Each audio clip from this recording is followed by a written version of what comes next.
Hey everyone, this is Teresa from Base 10 Montessori, and today I thought I'd give a short little presentation on how to thread a needle and how to tie a knot for sewing. This is something we do a lot in Montessori. We have a lot of sewing works, and we start those works pretty early, and actually the toddler rooms do sewing at Montessori schools as well. So the first thing we need to do is have a piece of yarn, and I'd start with something thicker and do one of the bigger needles to start with.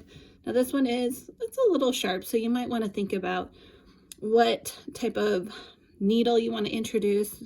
Maybe get one that's very dull, or the plastic ones might work if you have a child that's maybe around the age of 2. If they're around the age of 3 or 4, this is probably about the right sharpness, and I think that would be a good starter needle for the primary classroom, but you could always find one that's a little bit bigger.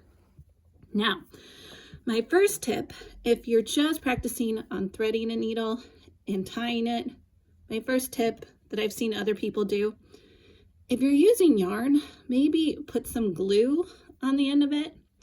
Or I had one toddler teacher who dips them in wax. So just some paraffin wax, and then you just have that nice solid end to it. Makes it a little bit easier.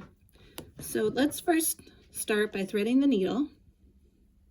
And you might want to tell them this is called the eye of the needle, that little hole.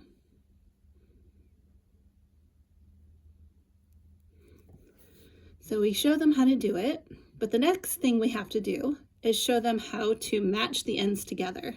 And I have limited space, so you won't be able to see the whole thing, so I'm going to try and keep this somewhat together. So the next thing you have to show them, and usually we don't use any words for this, we usually just show them that the two ends have to match together. Sometimes, though, I do tell them, well, they have to come together and they have to give each other a hug. I might say that. It depends on who you are, your personality, but try to limit the words as much as possible so that they're just focusing on the movement. And here is the part that I have learned that I really love about teaching how to tie a knot for sewing. And this is the part that many teachers really struggle with. So I hope you like this. I think this is a really good idea, is you take this thread right here, or the yarn, pinch it, and I'm going to say, let's wrap it around my finger 3 times. 1, 2, 3. So you see how it's wrapped around my finger 3 times?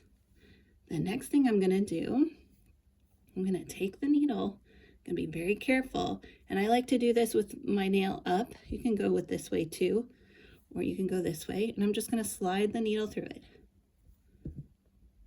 See that?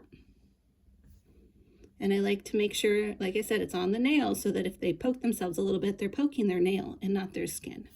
But again, you can buy needles that have a duller point than this. So you do not have to have something quite this pointy.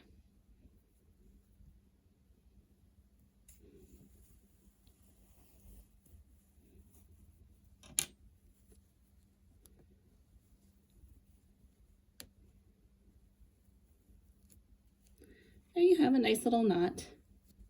It's a big knot if you're using yarn. Sometimes them knots come out small, and I just tell them, well, sometimes you have to make 2 or 3 knots to make that knot a little bit bigger. That's how you tie a knot.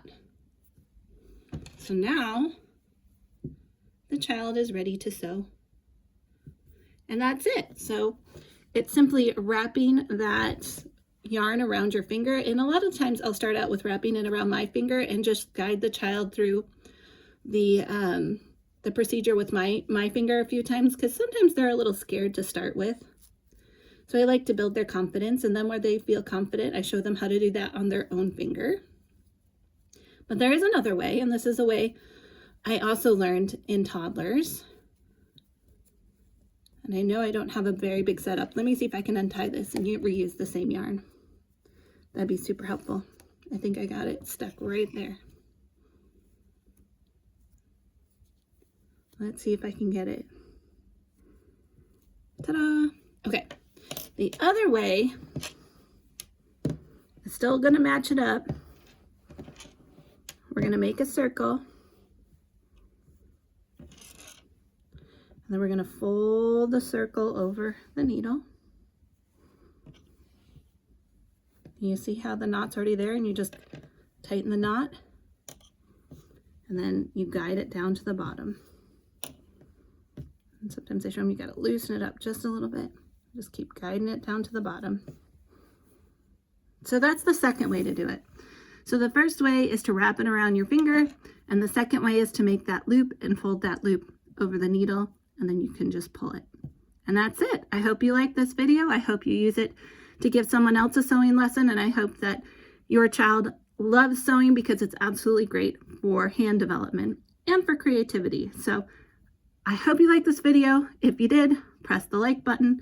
Also, remember to comment and share the video. And if you could, I'd love it if you could subscribe to the channel, and I will see you in the next video.